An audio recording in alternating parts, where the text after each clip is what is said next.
Hello dear students, this is Dr. Isha Gavdi from Physics Vision. So in the test series, this is the fourth test, quantum mechanics. पहले तीन test आप सबने बड़े highly appreciate करे. We are thankful to you. And let's have the fourth test of quantum mechanics. चलिए, the first question, for a quantum wave particle, energy E is given as.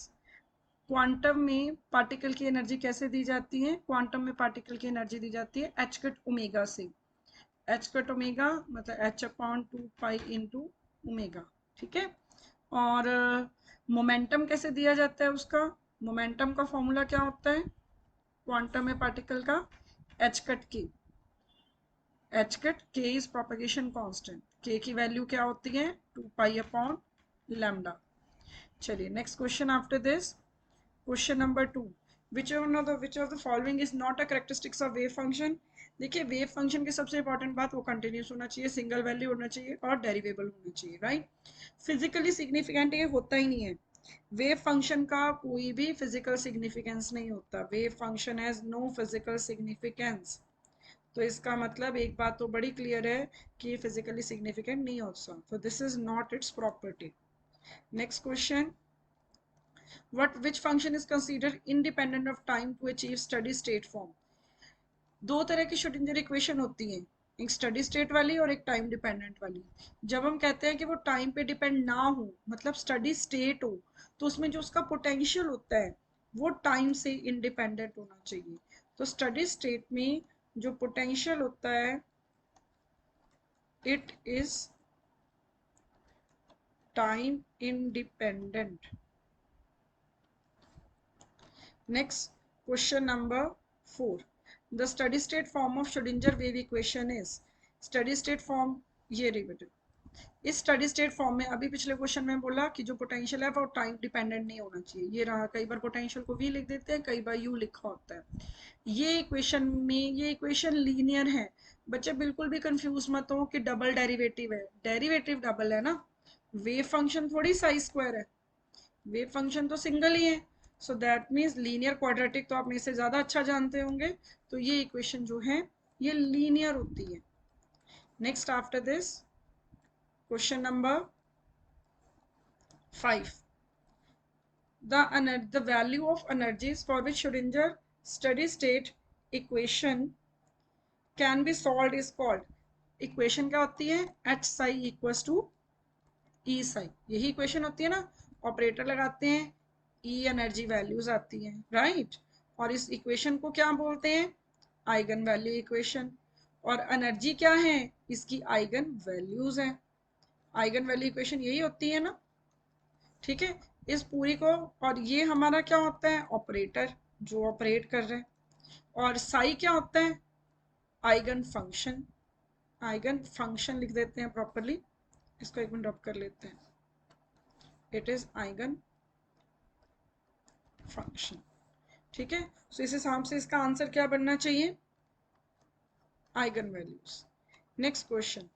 Which crystal is used in Davisson and Germer experiment? ये जो तीन experiment है ना आपके syllabus में, एक ये डेविसन जर्मर हो गया, दूसरा फ्रैंक हर्ट्ज हो गया, और कौन सा होता है? स्टर्न गलनेक हो गया. They are very very important. अच्छे से इसका सब कुछ पढ़ के जाइएगा. क्या चीज यूज हुई, क्या रिजल्ट आए, क्या कंक्लूजन निकली, सब कुछ करके जाना है. ठीक है. Which crystal is used in Davisson Germer experiment? तो डेविसन जर्मन एक्सपेरिमेंट में निकल क्रिस्टल यूज होता है. आपने मुझे ये बताना है Davisson German experiment is used for the experimental verification of what? किसकी एक्सपेरिमेंटल वेरिफिकेशन? ये आप बताएंगे मुझे. मुझे बड़ा अच्छा लगता है जब आप सारे लोग रिप्लाई करते हैं जो क्वेश्चंस आपको पूछे जाते हैं. चलिए next after this. The state of free particle is represented by wave function. ये वेव फंक्शन दिया हुआ है. Psi X is equal to N E X square 2a square plus iota K naught X. और आपसे N पूछा गया. N पूछा गया मतलब नॉर्मलाइज करना है. राइट. नॉर्मलाइजेशन की जो कंडीशन होती है, नॉर्मलाइजेशन किसी भी वेक्टर की psi star psi minus infinity to infinity D X equal to 1 होती है. इसे हम नॉर्मलाइजेशन कंडीशन बोलते हैं. और अगर यही हम 0 के इक्वल रख दें तो ये ऑर्थोगोनल होती है। जब भी कभी कांस्टेंट्स निकालने होते हैं तो हम ऊपर वाला तरीका अपनाते हैं, ठीक है। देखिए ये जब क्वेश्चन आप करेंगे, इस क्वेश्चन को कोशिश करिएगा कि इसको याद ही रख लीजिएगा। मैं मेथड थोड़ा समझा रही हूँ, बट मैं आपको फिर भी सजेस्ट करूंगी याद रखिएगा। याद कैसे रखेंगे? याद रखने का तरीका होता है कि यहाँ पे ए स्क्वायर आता है ना, तो जब आप साई का अंडर रूट करेंगे तो अब ये रख लीजिएगा, ये जितना स्क्वायर में था ना ये उतना और कम हो जाएगा। कुछ इस तरह से इसको याद रखिए, जैसे मैंने बच्चों को याद करवाया सभी को कि इसका आंसर ये बनना है, तो रूट पाई ए पावर 1/4। ठीक है कि ए है ना, ए सबसे कम हो जाएगा, ए इक्वेशन में आ रहा था, ए सबसे कम हो जाएगा, ऐसे याद रख लीजिए। इसका सोल्यूशन बेटे ये रहा कि ऑर्थोगोनैलिटी नॉर्मलाइजेशन की कंडीशन लगाइए, psi star psi D X equal to 1, psi star और साई सब्सिट्यूट कर दीजिए। ये यहाँ पे ये जो एक्सपोनेंशियल है, क्योंकि ये साइन स्टार में कॉन्जुगेट आयटा पे चेंज आएगा, ये 1 हो जाएगा, ये बच जाएगा। अब ये जो इंटेग्रल है, math being a math students आपको पता होना चाहिए, नहीं भी पता तो देख लो कि रूट ऑफ ए पाई होता है। तो बस ये रूट ऑफ ए पाई इसके साथ मल्टीप्लाइड था तो जाके डिवाइड हुआ, तो ए और छोटा हो गया। ठीक है, ये थोड़ा सा सोल्यूशन दे दिया गया है और ट्रिक भी बता दी गई है। चलिए आगे चल रहे हैं। What is the time lag between the incident of photon and the ejection of photo electron? ये फोटो इलेक्ट्रिक इफेक्ट के बारे में पूछा हुआ है कि कितनी देर में इलेक्ट्रॉन्स उसमें से निकल जाते हैं। मतलब टाइम लैग का मतलब क्या होता है कि ये एक फोटो सेंसिटिव मटेरियल है, आपने इसके सरफेस को लाइट हिट कराई है, तो कितनी देर में इलेक्ट्रॉन उसके बाद निकलेंगे। टाइम लैग मतलब कितना कम होगा। Photo electric effect is a very very instant process, तो इसका जो टाइम लैग है वो बहुत कम होता है, विद इन -9 सेकेंड ये प्रोसेस अपना कंप्लीशन पे आ जाता है। So it is less than -9 second. Photo electric को बोलते हैं it is an instantaneous process, immediate process हो जाता है। Next question, the work function of lithium is 2.5 electron volt. The maximum wavelength of light that can cause the photoelectric effect in lithium is। Work function निकाल लें। Work function का formula क्या होता है? Work function का formula होता है H new not, frequency के साथ, ठीक है। और हमसे पूछा क्या गया है? Wavelength, H C by lambda. इसकी एक ट्रिक आपको समझाई गई है हमारे मास्टर कैडर के पेपर्स की सीरीज में है कि वर्क फंक्शन, और अगर इससे निकालना हो, अगर ये आंसर इलेक्ट्रॉन वोल्ट में है, वेवलेंथ आपकी एंगस्ट्रॉम में आ रही है, तो 12400 अपॉन लैम्डा एंगस्ट्रॉम। आपको लैम्डा निकालना है तो 12400 upon work function in electron volt. बस सिंपली सब्सिट्यूट कर लीजिएगा, आपका आंसर आ जाएगा 4980। ट्रिक याद रखें, lambda is equal to angstrom में आएगा 12400 अपॉन फोटो, जो भी फंक्शन दे रखा है, जो भी एनर्जी दे रखी है, वर्क फंक्शन के लिए क्या, हर तरह की एनर्जी वो इलेक्ट्रॉन वोल्ट में होना चाहिए। ठीक है, ऐसा क्वेश्चन मास्टर कैडर में आ भी रखा है। Next question after this, identify the correct order of frequencies. दो ग्राफ्स हैं इसके, एक फ्रीक्वेंसीज के साथ इंटेंसिटीज का, एक फ्रीक्वेंसी के साथ और एक इंटेंसिटी का। तो हम ये बोलते होते हैं फोटो इलेक्ट्रिक इफेक्ट डिपेंड्स, जो स्टॉपिंग पोटेंशियल है वो फ्रीक्वेंसी पे डिपेंड करता है एंड इंडिपेंडेंट ऑफ इंटेंसिटी। ये पढ़ के जाइएगा, फोटो इलेक्ट्रिक इफेक्ट किस क्या जो इफेक्ट है किस पे डिपेंड करता है किस पे नहीं करता। तो जो स्टॉपिंग पोटेंशियल की बात कर रही हूँ मैं, ये ग्राफ स्टॉपिंग पोटेंशियल का ही है। Stopping potential is independent of frequency and independent of intensity and depends upon frequency। तो जितनी ज्यादा लाइट की फ्रीक्वेंसी होगी उतना ज्यादा स्टॉपिंग पोटेंशियल लगेगा। ऐसा क्यों? देखो स्टॉपिंग पोटेंशियल का मतलब क्या है कि ना, ये आपका एनोड है, एक्सेलरेटेड पोटेंशियल, राइट। ये आपने लाइट की फ्रीक्वेंसी हिट करे, फ्रीक्वेंसी मतलब एनर्जी आ गई पार्टिकल के पास, स्टॉपिंग पोटेंशियल है यहाँ पे लग रहा है। स्टॉपिंग पोटेंशियल होता है कि आप इसको नेगेटिव में वोल्टेज देते हो कि जो आ रहे इलेक्ट्रॉन्स हैं उनको ये आने ना दे, उनको धक्का मारे। अब एक इलेक्ट्रॉन है, 1 इलेक्ट्रॉन है, वो लेके आ रहा है, अलग अलग फ्रीक्वेंसीज कर देते हैं क्योंकि एनर्जी और फ्रीक्वेंसी डायरेक्टली रिलेटेड है। एक 330 हर्ट्ज पे आ रहा है, दूसरा इलेक्ट्रॉन 400 हर्ट्ज पे आ रहा है, तीसरा इलेक्ट्रॉन से 500 हर्ट्ज पर है, रैंडम ले रही हूँ मैं वैल्यूज। तो जितनी ज्यादा फ्रीक्वेंसी से वो आएगा, तो अगर इसकी एनर्जी E1 है, energy directly proportional to frequency, इसकी एनर्जी E3, इसके पास सबसे ज्यादा एनर्जी है, ये तो कहता है मेरे पास बहुत एनर्जी है। एनोड कहेगा फिर मुझे ज्यादा हिम्मत लगानी पड़ेगी, तो जितनी ज्यादा एनर्जी, स्टॉपिंग पोटेंशियल भी फिर उतना ही देना पड़ेगा। हो सकता है ये 2 वोल्ट में ही रुक जाए, इसके लिए 4 वोल्ट लगाना पड़े, इसके लिए 6 वोल्ट लगाना पड़े स्टॉपिंग पोटेंशियल। ठीक है, तो दैट मीन्स कि जितनी ज्यादा फ्रीक्वेंसी से आएगा उतना ज्यादा एनोड को धक्का लगाना पड़ेगा कि मैंने नहीं इसको आने देना। एनोड उसको रोक रहा है, तभी तो इसको स्टॉपिंग पोटेंशियल बोला जा रहा है। स्टॉपिंग पोटेंशियल इसका मतलब इसको रोक रहा है कि तूने नहीं आना। तो जितनी ज्यादा फ्रीक्वेंसी होगी उतनी ज्यादा उसके पास एनर्जी आएगी और उतना ज्यादा मेहनत करनी पड़ेगी उसे। तो मतलब अगर इस हिसाब से देखा जाए तो ये 6 वोल्ट होएगी, ये 4 वोल्ट होएगी, ये 2 वोल्ट होएगी। तो दैट मीन्स अगर रैंडमली देखा जाए तो ये 500 हर्ट्ज होगी, ये 400 हर्ट्ज होगी, ये 330 या 300 रैंडम वैल्यूज। सो इसका मतलब फ्रीक्वेंसी थर्ड वाली ज्यादा होगी। ठीक है, and next we come to question number 11, पीछे ही रह गया, just a minute. How does the intensity effect the photo electric current? Current को कैसे करती है? आपने ग्राफ पढ़ा हो अगर, इधर होती है इंटेंसिटी और इधर होती है photo electric current, photo electrons, है ना। तो ग्राफ लीनियर होता है, तो जैसे जैसे इंटेंसिटी बढ़ती है फोटो इलेक्ट्रिक इफेक्ट बढ़ता है ना। Photoelectric effect increases, photo electric current increases. चलिए, so A option is the right answer. And next question number 12, light of wavelength 3500 angstrom is incident on two metals A and B। ठीक है, दो metals हैं, एक ए है और एक B है। इसका वर्क फंक्शन 5 इलेक्ट्रॉन वोल्ट है, इसका वर्क फंक्शन 2 इलेक्ट्रॉन वोल्ट है।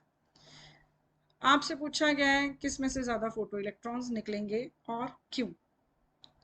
अब दो पेपर दे रहे हो आप, है ना।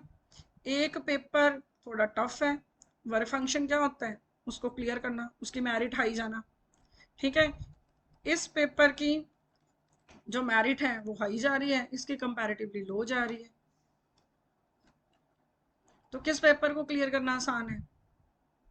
जिसकी मेरिट लो जा रही है।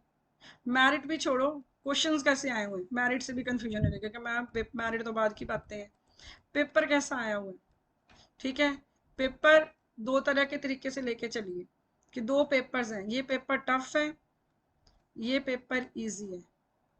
तो अगर इतनी लाइट इंसिडेंट हो रही है तो किस में से निकल जाएगी? थोड़ी मेहनत करके कौन सा पेपर निकाला जाएगा? इजी वाला निकाला जा सकता है। तो कहने का मेरा क्या मीनिंग है कि जितना कम वर्क फंक्शन होता है उतना मटेरियल में से इलेक्ट्रॉन निकालना आसान होता है, उतना वो पेपर करना क्लियर इजी होता है। अब इसका वर्क फंक्शन मटेरियल है, दो मटेरियल्स हैं ए, इसका वर्क फंक्शन 5 इलेक्ट्रॉन वोल्ट है कि मेरे में से तो इलेक्ट्रॉन निकालना बहुत ही मुश्किल है। ये बेचारा है कहता मेरे तो दो ही है, तो जो लाइट हिट होएगी उसको यहाँ पे तो बहुत तगड़ी मेहनत करनी पड़ेगी, यही कर लेते हैं ना, ये इजी है, यहाँ से निकल जाएगा। सो दैट मीन्स बी में से इलेक्ट्रॉन्स को निकालना इजी है। देखिए, फोटो इलेक्ट्रिक इफेक्ट के क्वेश्चन आपसे तब होंगे जब आप इनको अपने बेसिक लाइफ के साथ थोड़ा रिलेट करके करेंगे। अगर ऐसे ही दिमाग लगाने लग जाएंगे तो इसके क्वेश्चन नहीं होने वाले आपसे। ठीक है, next question, the kinetic energy of a photoelectron emitted on shining a light of wavelength this on a metal surface of work function this। मतलब ये एक मेटल है, इसका वर्क फंक्शन 0.1 इलेक्ट्रॉन वोल्ट। अब आपने इसके ऊपर एक फोटो इलेक्ट्रॉन हिट करा है और वो कितनी वेवलेंथ का आया है? वो इतनी का आया। आपसे पूछा गया है कि इसके पास काइनेटिक एनर्जी कितनी आएगी। मतलब आप इतनी तैयारी करके गए थे, पेपर ऐसा आया है, तो मतलब ऐसे कट ऑफ आएगी और बाकी प्लस आपकी रैंक आ जाएगी, है ना। तो वो जो रैंक है वो है जिसके बेसिस पे आप नाच सकते हो, खुश हो सकते हो, मतलब वेलोसिटी आ सकती है, काइनेटिक एनर्जी आ सकती है, राइट। तो इसको इसी कंसेप्ट पे अगर हम करें तो जितनी हम पेपर में मेहनत करते हैं वो दो पार्ट्स में यूज होती है, पेपर का कट ऑफ तक पहुंचने के लिए और बाकी की बाकी काइनेटिक एनर्जी के लिए। तो H C by lambda is equal to work function, work function कितना गिवन है? मटेरियल का वो, और प्लस जो बच गया वो काइनेटिक एनर्जी। तो पहले मुझे देखना पड़ेगा कि जो लैम्डा वो लेके आया है उससे उसके पास एनर्जी कितनी आ रही है। क्या इतनी तैयारी है कि पेपर तो क्लियर होएगा कि नहीं होएगा, तो वो हमें यहाँ से पता चलेगा। कैसे पता चलेगा? वेवलेंथ दे रखी है 6.2 इंटू 10⁻⁻6 मीटर। एनर्जी का फॉर्मूला होता है hc/लैम्डा, है ना। कितनी एनर्जी? इंसिडेंट एनर्जी निकाल रहे हैं हम, तो इंसिडेंट एनर्जी hc/लैम्डा। अभी मैंने आपको बोला इसको एंगस्ट्रॉम में बदल दें। 60 अगर 10⁻6 है तो इसको अगर आप एंगस्ट्रॉम में बदल लीजिए, एंगस्ट्रॉम में बदलने के बाद 6200 में 10⁴ से मल्टीप्लाई और डिवाइड कर देते हैं, राइट। तो करेंगे 60 2 और 3, हाँ 6200 एंगस्ट्रॉम आ जाएगी। इतना ही बन रहा है ना, आई थिंक सो, चेक कर लीजिएगा। तो 12400 अपॉन 62 करा, तो यहाँ से मेरे पास इंसिडेंट एनर्जी आ जाएगी कि एनर्जी लेके कितनी आया था। तो उस एनर्जी को आप क्या करो कि सिंपली माइनस कर दो। अब देख, दूसरा तरीका ये है बेटा, एनर्जी इलेक्ट्रॉन वोल्ट में ही दे रखी है ना, तो दैट मीन्स इसी तरीके से ही करना पड़ेगा इसको। और जब आप इसे टोटल सॉल्व करेंगे तो आपकी बड़ी इजीली काइनेटिक एनर्जी आ जाएगी, क्योंकि यहाँ से आपकी ये वाली एनर्जी आएगी जितनी आप कैलकुलेट करेंगे। वर्क फंक्शन कितना दे रखे हैं? 0.1 electron volt plus kinetic energy. तो जो एनर्जी यहाँ से आएगी सॉल्व करके उसमें से ये माइनस कर दीजिएगा, आपकी काइनेटिक एनर्जी कैलकुलेट होके आ जाएगी। तो kinetic energy after calculation it has come out to be, same ही आ रही है 0.1 इलेक्ट्रॉन। देखो ये वैसे भी आ ही रहा है ना, एक जीरो और आनी थी क्योंकि एक एक्स्ट्रा बन रहा है ना, एंगस्ट्रॉम में करने पे एक जीरो एक्स्ट्रा बन रही है, तो 0.2 बन रहा है। So it is 0.2 equals to 0.1 plus kinetic. Okay done है, चेक कर लीजिएगा बेटे। तो मेरे पास काइनेटिक एनर्जी 0.1 इलेक्ट्रॉन वोल्ट आ रही है, ठीक है। मेन मुद्दा सिर्फ इतना है कि आपको 2-3 बातें याद रखनी है। एक तो ये फॉर्मूला, दूसरा एक बात हमेशा याद रखनी है फोटो इलेक्ट्रिक इफेक्ट में, आप इसको थोड़ा सा ना अपनी रूटीन लाइफ में लेके चलिए कि फोटोन एनर्जी लेके आया, से 5 इलेक्ट्रॉन वोल्ट लेके आया है ना, 3 इलेक्ट्रॉन वोल्ट तो इसका मटेरियल का वर्क फंक्शन ही है। तो जो बाकी बच गई वो 2 कहाँ जाएगी? वो 2 इलेक्ट्रॉन वोल्ट इसकी काइनेटिक एनर्जी हो जाएगी। कई बार एनर्जी डायरेक्टली दे देते हैं, कई बार लैम्डा बोल देते हैं, तो लैम्डा से पहले एनर्जी निकालनी पड़ती है 12400 अपॉन लैम्डा लगा के, तो हमारे पास एनर्जी निकल आएगी, फिर हम मटेरियल सॉल्व कर लेते हैं। करने की कोशिश जरूर करिएगा, पेपर में इस क्वेश्चन को छोड़िएगा मत। नेक्स्ट आफ्टर दिस, तो इसका आंसर हमारा आ गया है C option. Next, during Einstein photoelectric experiment, what changes are observed when the frequency of incident radiation is increased? Frequency बढ़ाने से, अभी हमने कहा ना फ्रीक्वेंसी बढ़ रही थी तो ज्यादा धक्का लगाना पड़ेगा, फ्रीक्वेंसी बढ़ रही है तो स्टॉपिंग पोटेंशियल बढ़ जाता है ना। फ्रीक्वेंसी बढ़ रही है मतलब एनर्जी बढ़ रही है, जितनी एनर्जी लेके आएंगे एनोड को बहुत ज्यादा धक्का लगाना पड़ेगा उनको रोकने के लिए। And next after this question number, कुछ मिस तो नहीं हो गया है 14th के बाद question number 15। The spin of atoms and molecule is the sum of spins of, किसकी स्पिन का सम होता है? जब हम बात कर रहे हैं स्पिन्स की तो किसकी कैलकुलेशंस करते हैं? अनपेयर्ड इलेक्ट्रॉन्स की, पेयरिंग में तो वैसे ही खत्म हो जाता है। Next, the fundamental observables associated with the motion of a single quantum mechanical particle at a time। देखो हमने पढ़ा है x और p को एक साथ डिस्कशन करते होते हैं, राइट। क्यों? x और p होते हैं, एनर्जी और टाइम होते हैं, और थीटा और l होते हैं। इनको क्या बोलते हैं हम? कॉन्जुगेट वेरिएबल्स, कि हाइजेनबर्ग ने दिए हैं 3 के कॉम्बिनेशन, ठीक है। दीज आर कॉन्जुगेट वेरिएबल्स या operators. Next, if the moving particle is in a dash potential, then the solution of the wave function are described as stationary। stationary, stationary मतलब time पे depend नहीं करेगी, independent, steady state। if there exist more than one eigen functions corresponding to a given eigen value, तो उन eigen values को क्या बोलते हैं? उन आइगन वैल्यूज को बोलते हैं डीजेनरेट, क्योंकि वो एक ही चीज को कॉरेस्पॉन्ड कर रहे हैं, okay. Next, Which of the following is used in Davison and Germer experiment? ये Davison and Germer experiment मैंने आपके लिए सेपरेट भी निकाल के रखा हुआ था कि आपको डायग्राम दिखाएंगे इसका। ये रहा डेविसन एंड जर्मन एक्सपेरिमेंट का सेटअप। ये इलेक्ट्रॉन गन होती है। ये कौन सा क्रिस्टल है, अभी पढ़ा है, निकल क्रिस्टल है। निकल क्रिस्टल में ये आता है, इसको हिट करता है। एक तो ब्रैग्स लॉ से फॉर्मूला निकालते हैं हम। ब्रैग्स लॉ कहती है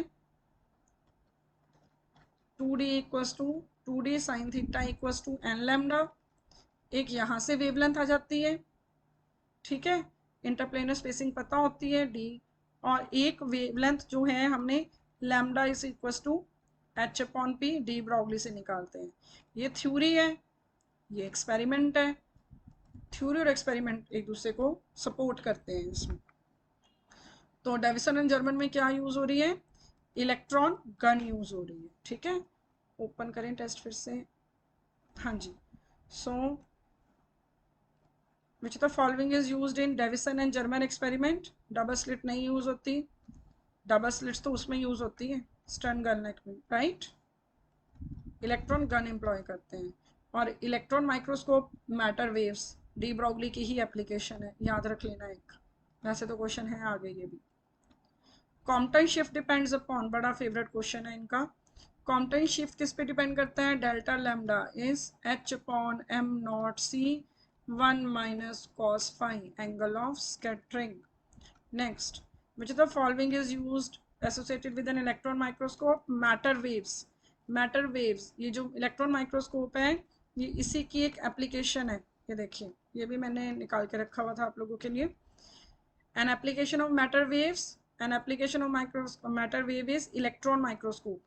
इलेक्ट्रॉन माइक्रोस्कोप में ये लेंसेज लगे होते हैं, मैग्नेटिक फील्ड पास होता है और यहाँ पे हमें इमेज दिखाई देती है, ठीक है। तो ये इसी की ही एक एग्जाम्पल है। And next,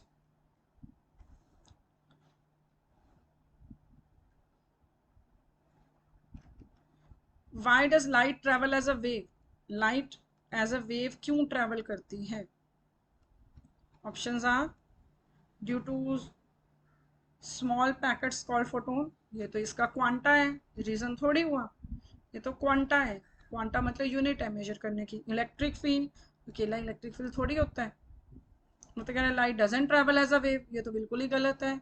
light has a electromagnetic nature due to electric and magnetic field, electric and magnetic fields, उस वजह से। Next, what is the frequency, question number 23, what is the frequency of a photon whose energy is 66.3 electron volt. Options are,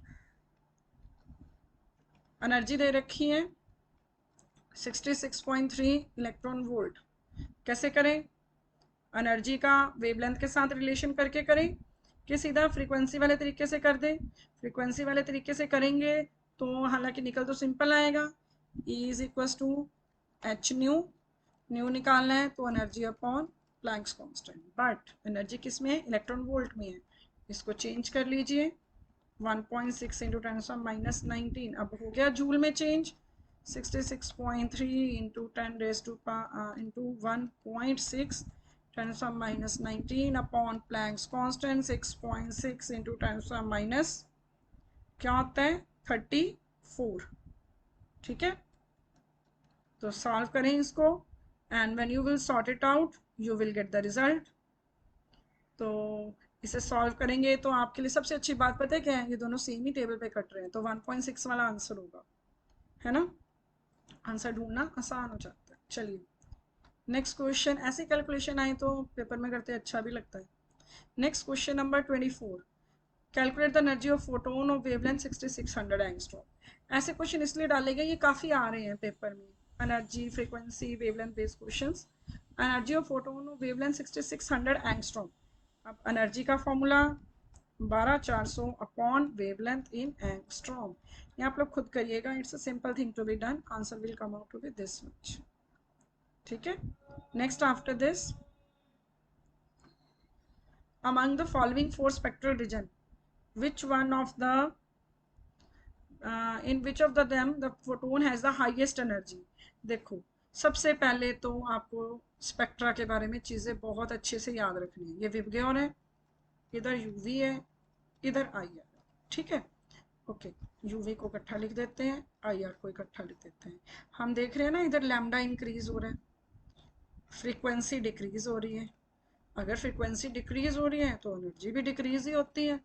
highest energy किसकी होगी? इधर वाले की।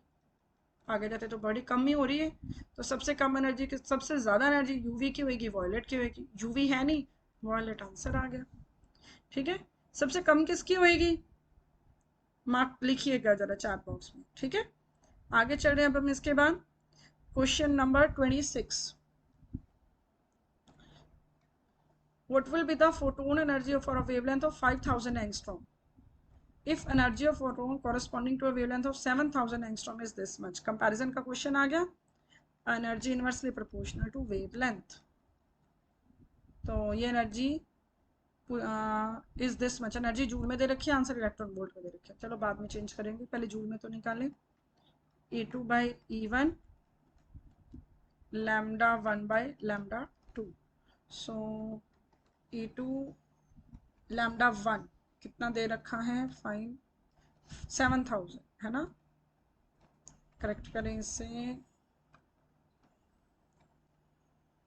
7000 5000, और energy दे रखी है ये रही।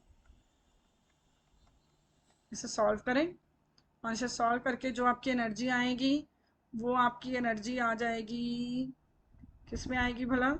It will come out to be in joules. हमें किस में चाहिए? इलेक्ट्रॉन वोल्ट में, तो इसको इससे डिवाइड कर दीजिएगा।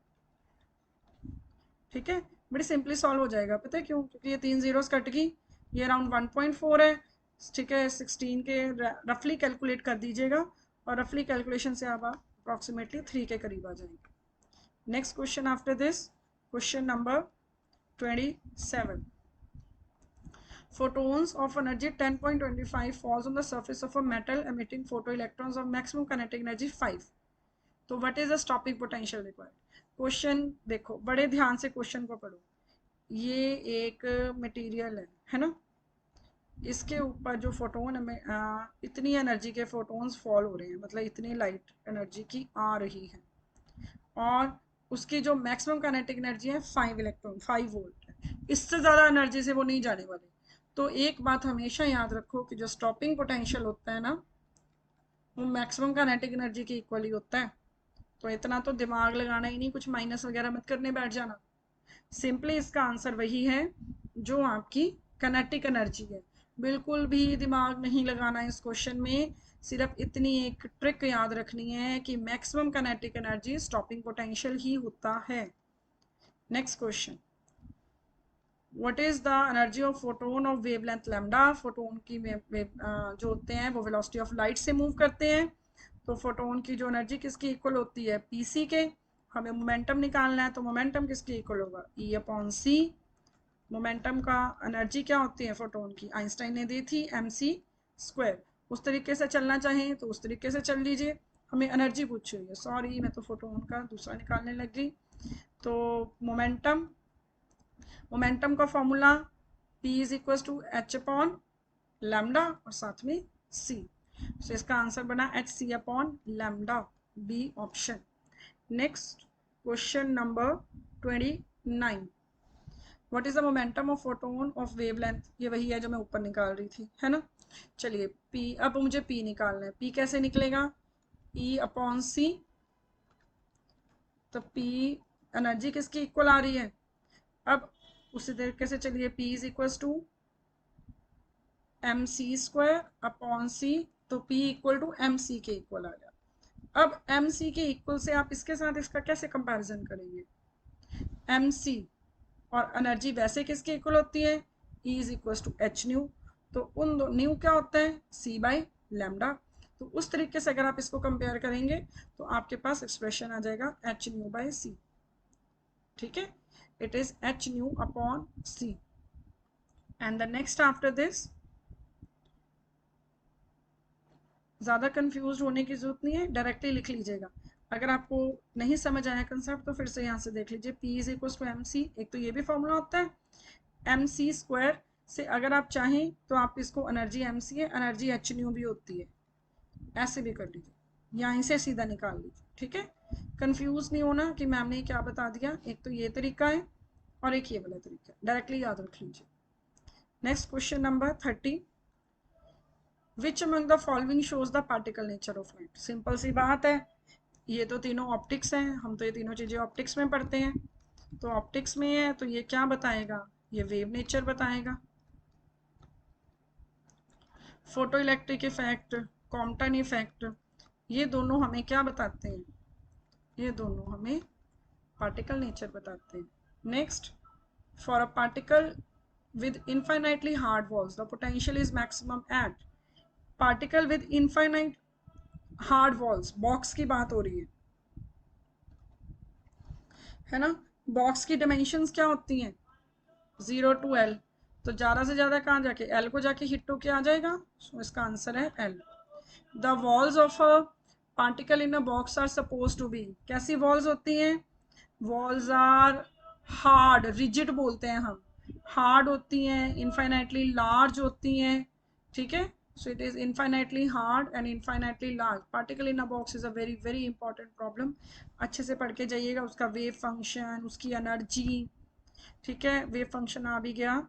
वेव फंक्शन क्या होता है पार्टिकल इन अ बॉक्स का, √2/L sine of n pi x upon L। So B option बन रही है। And next question after this, calculate the 0 point energy for particle in an infinite potential well for an electron confined to 1 nanometer atom। तो energy का formula इसका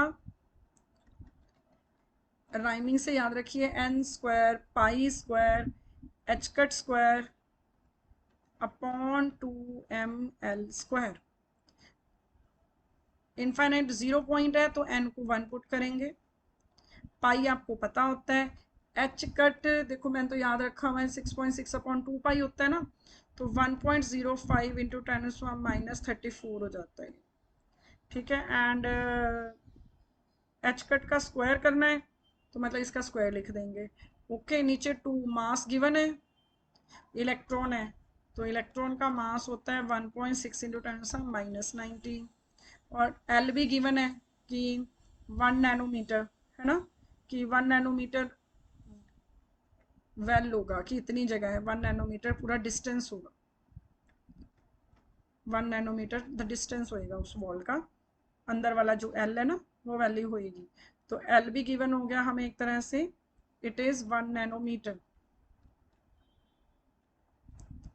10⁻⁹ metre. तो सारी values पता लग गई हैं, हिम्मत करके इसको सॉल्व करिएगा, कर देते हैं, नहीं तो आप लोगों ने शायद ऐसे ही छोड़ देना है। एन को 1 पुट किया, पाई² 3.14 3.14 पाई² एच कट स्क्वायर 1.05 1.05 10⁻⁻68, ऊपर वाली टर्म पूरी होगी, अपॉन 2m 9.1 10⁻⁻31 और L² मतलब -9²। तो ये सारी वैल्यूज अब मैंने दे दी, अब कोशिश करके इनको सॉल्व कर लीजिएगा, और आपका जो आंसर है, your answer will come out to be 5.9 into 10⁻⁻29 joules. Question after this, particles in a box, particle in a box can never be at rest, बिल्कुल सही है, क्योंकि 0 पॉइंट एनर्जी भी उसकी एग्जिस्ट करती है। इवनली n इक्वल टू जो 1 लेते हैं उसे हम इसकी 0 पॉइंट एनर्जी बोलते हैं, और जो 0 पॉइंट एनर्जी है वो कितनी आती है इसकी, पाई² H cut square upon 2ml², ये 0 लेवल की एनर्जी होती है।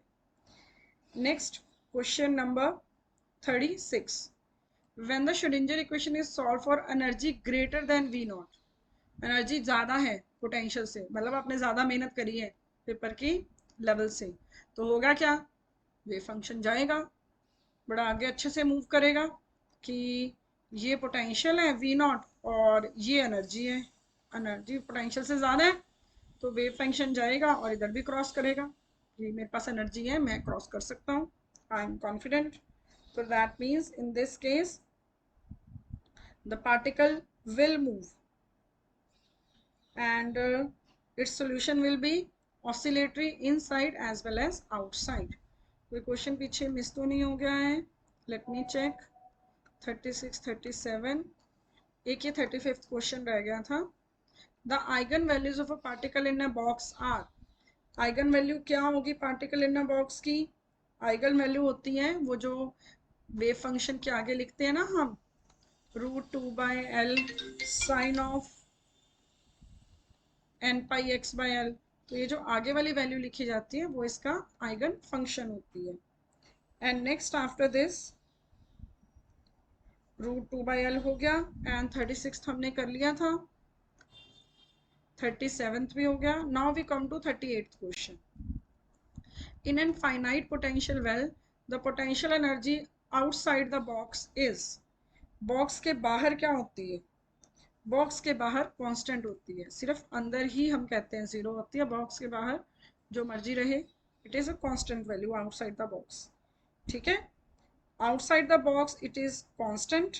एंड हाउएवर अगर हम इनफाइनाइट पोटेंशियल वेल कहते हैं ना, फाइनाइट पोटेंशियल वेल में आउटसाइड कांस्टेंट होती है, और अगर यही इनफाइनाइट पोटेंशियल वेल होता तो जो इनफाइनाइट पोटेंशियल वेल है उसके जो आउटसाइड है वो फिर इनफाइनाइट होती। ठीक है, उसके लिए फिर इनफाइनाइट आंसर आना था। Next question after this, question number 39। Tunnel effect is notedly observed in. Alpha particle show करते हैं ना tunnelling phenomena, so it is alpha particles. And next इसके लिए एक थ्योरी भी पढ़ते थे हम लोग, कौन सी थ्योरी होती थी बताइएगा? विच theory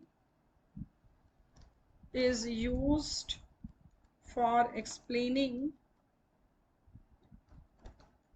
the tunneling of alpha particle।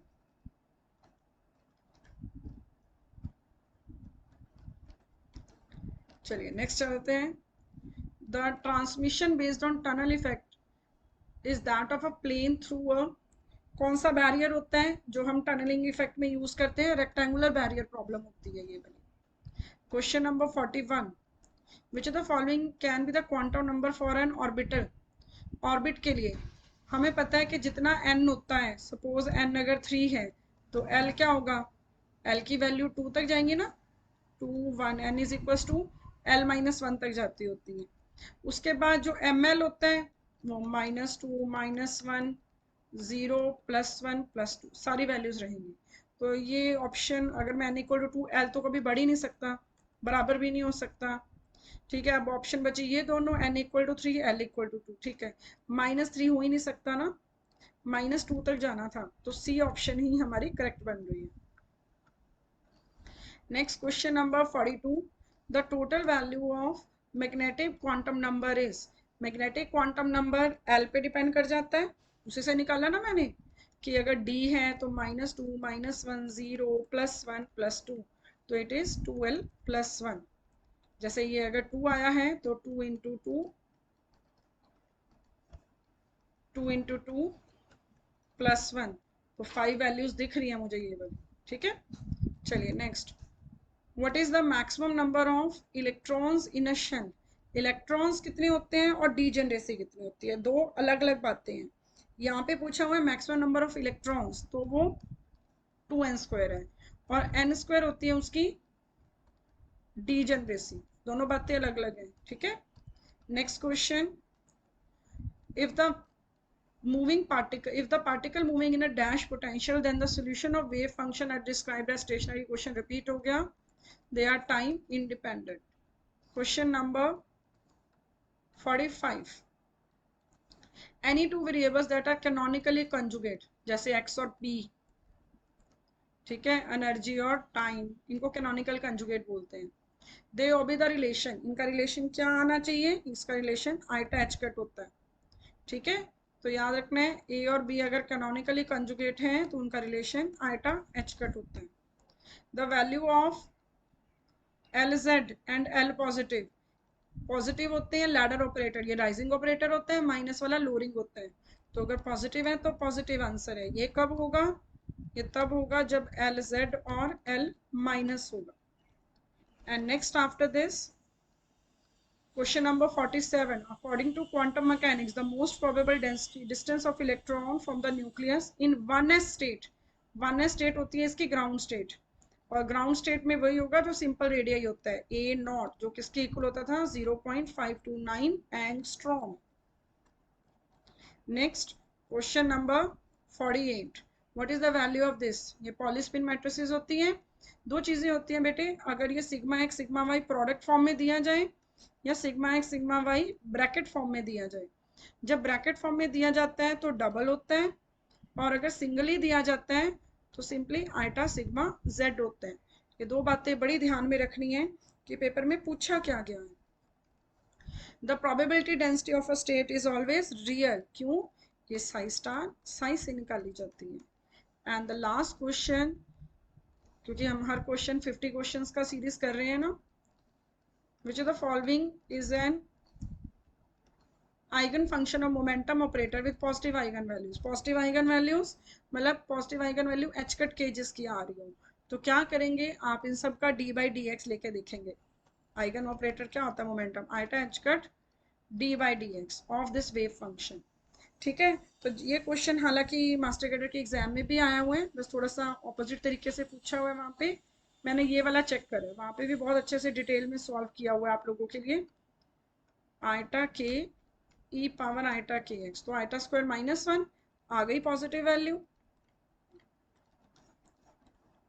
इसके साथ माइनस एच कट के आती, और वो दोनों तो हो ही नहीं सकते आइगन फंक्शन, क्योंकि फंक्शन अपने आप रिपीट नहीं हो रहा, ठीक है, वापस नहीं आएगा. So this completes the 50 questions of quantum. कोशिश रही है हर टॉपिक को बीच में कवर किया जाए ताकि आप लोगों को ओवरऑल कंप्लीट सेटिस्फेक्शन मिले ये वीडियो देख के. सो जो क्वेश्चंस बीच में पूछे गए हैं उनको आंसर ज़रूर करें. It would be helpful for you only. Thank you. Channel subscribe करें, कमेंट ज़रूर करें. और अब हम नेक्स्ट वीडियो में मिलेंगे, और नेक्स्ट वीडियो में हम करेंगे solid state. Thank you. Bye bye.